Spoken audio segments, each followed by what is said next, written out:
બોલો ભારત માતા કી। મિત્રો એટલી બહોળી સંખ્યામાં આપણે ગોપાલભાઈ ઇટાલિયાના સમર્થનમાં ઉપસ્થિત હોય અને આવો નબળો અવાજ કાઢીએ ને ન હાલે। બંને હાથ ઉપર કરી મુઠ્ઠી વાળી અને તાકાતથી બોલવાનું છે, બોલો ભારત માતા કી, ભારત માતા કી, વંદે વંદે, જય જવાન જય જવાન। ખૂબ ખૂબ આભાર મિત્રો। વિશેષ વાતો નહીં કરું, પરંતુ આજ રોજ વિસાવદરની આ પવિત્ર ધરા ઉપર એક એવા હોનહાર શિક્ષિત યુવા અને જેઓથી સમગ્ર ભારતીય જનતા પાર્ટીની સરકાર હલબલી ગઈ છે, ડરી રહી છે, એવા આપણા સૌના લોક લાડીલા ઉમેદવાર એવા ગોપાલભાઈ ઇટાલિયા માટે એકવાર જોરદાર તાળીઓના ગડગડાટ સાથે વધાવી લ્યો મિત્રો।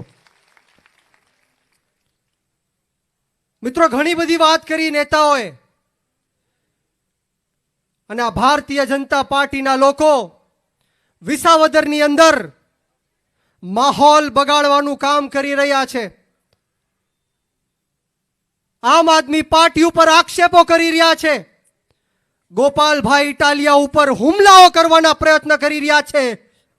પરંતુ આજે આ જાહેર મંચ ઉપરથી હું કહેવા માંગીશ કે ગોપાલભાઈ ઇટાલિયા ગરમ તપતી ભઠ્ઠીમાંથી નીકળેલો એક નવયુવાન છે, આંદોલનની કોકમાંથી જન્મેલો એક યુવાન છે। તમે એને હરાવી નહીં શકો કે એને તમે ડરાવી નહીં શકો મિત્રો। આ વિસાવદરની ચૂંટણી તમામ જ્ઞાતિ ધર્મના લોકોને આ ભ્રષ્ટાચારી ભારતીય જનતા પાર્ટીના લોકોએ ઉતાર્યા છે। પરંતુ આજે મારે તમને કહેવું છે કે કોળી સમાજના એક યુવાન તરીકે આજે મારે તમને કહેવું છે કે જસદણની અંદર કોળી સમાજના 93 યુવાનો ઉપર ખોટા 307ના ગંભીર કલમોથી જેલમાં નાખવામાં આવ્યા હતા। ત્યારે આજ ગોપાલ ઇટાલિયા હતા જેમણે મેજિસ્ટ્રેટ સામે ટેબલ ઉપર હાથ પછાડીને કીધું હતું કે આ એક કોઈ કોળી સમાજના યુવાનોને જેલમાં પૂરવાના નથી, આ તમામને છોડી મૂકજો, વરના તમારી ખેર નથી મિત્રો। આ એ જ ગોપાલ ઇટાલિયા છે કે તમામ 18 વર્ણ માટે કામ કરે છે। કોઈ પણ જ્ઞાતિ સમાજ કે ધર્મનો મુદ્દો હોય, ખેડૂતોનો મુદ્દો હોય, યુવાનોનો મુદ્દો હોય કે મહિલાઓનો મુદ્દો હોય, આ એ જ ગોપાલ ઇટાલિયા છે કે જેઓ રોડ રસ્તા ઉપર ઉતરીને વિધાનસભા સુધી અને સરકાર સુધી અવાજ પહોંચાડવાનું કામ કરે છે।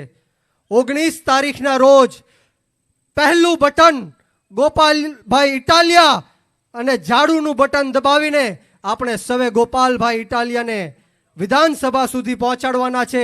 એ ખાતરી આજે હું અહીંયા લેવા આવ્યો છું। તો તમે તૈયાર છો ગોપાલભાઈ ઇટાલિયાને વિધાનસભા સુધી પહોંચાડવા છે?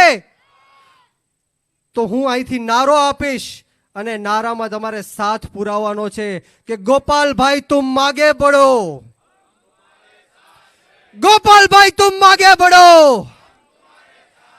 ગોપાલભાઈ તુમ આગે બઢો। ખૂબ ખૂબ આભાર। જય હિન્દ, જય ભારત।